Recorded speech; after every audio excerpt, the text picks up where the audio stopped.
while the anti-British broadcasting service is documenting the life of Shamima Begum, GB News is representing the voice of Britain, is representing what needs to be covered in British media, and actually doing justice for the grooming gang victims, which have been wildly underreported, and finally doing some kind of justice towards them. GB News has released a documentary done by Charlie Peters. It's absolutely incredible. I watched the first half of it, but honestly, after like 10-15 minutes, I just started crying so much, just because it's such a massive injustice done by these victims, and I just can't believe it's got away. Thousands of young girls had to be put through so much. They couldn't escape it. It's horrible. It's heartbreaking, Jess. I mean, white working class girls primarily, who were dismissed in some cases, Jess, as basically asking for it. And I'm going to use a word, so if you're offended by, nasty words, please turn off now. But dismissed as being slags, right? White slags that are asking for it. That these were the wrong kind of women for society anyway, so who cares about them?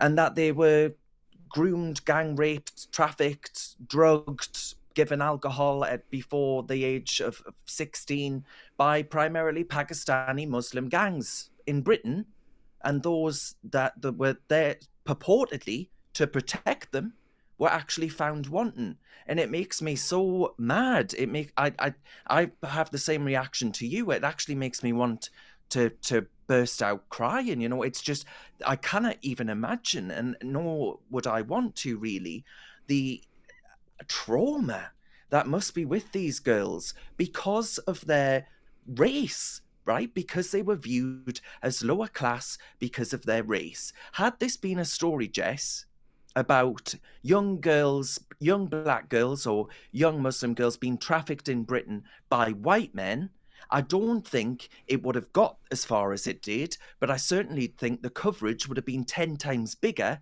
than it actually was.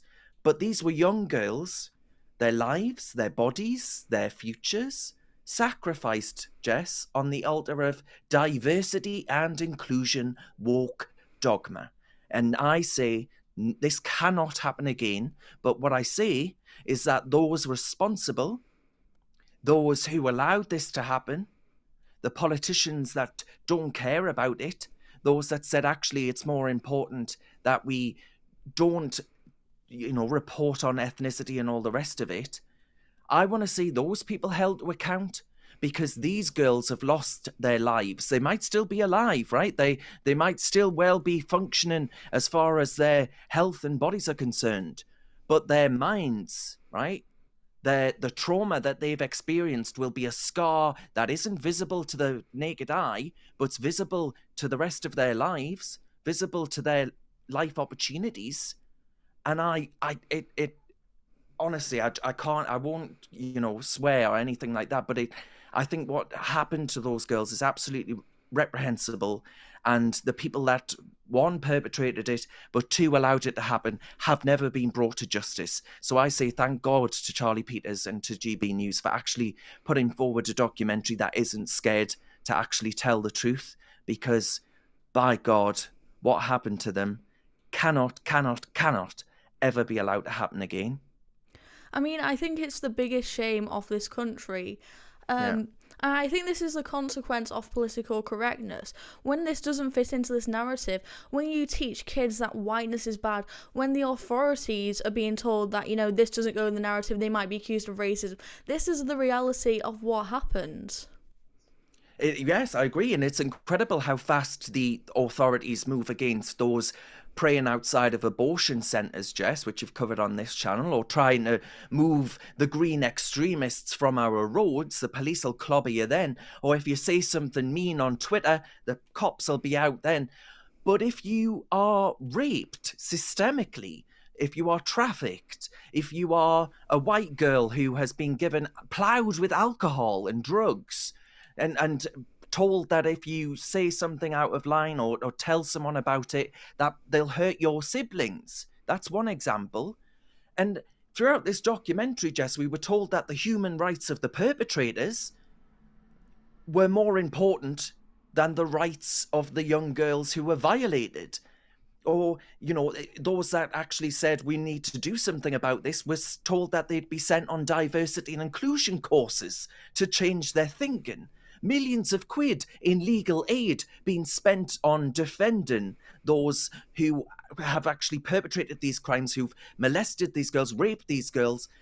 Millions of pounds being spent allowing them to access legal aid in this country to avoid them being deported. That is disgusting. There won't be millions of pounds spent on an inquiry into this. The inquiry that actually happened was a total whitewash. They said we shouldn't focus on the ethnicity of these people. Well, yes, we should, because it was the ethnicity that actually was responsible for these girls being picked out in the first place. They were viewed as white, as lower, as scum. That the things that happened to these girls was okay because of their skin color. How can it not be viewed through the lens of race and identity? These people who allowed this to happen, who were okay with it happening, I think are the most disgusting human beings to walk the planet, right? And I don't know how they can sleep at night. I really, really don't.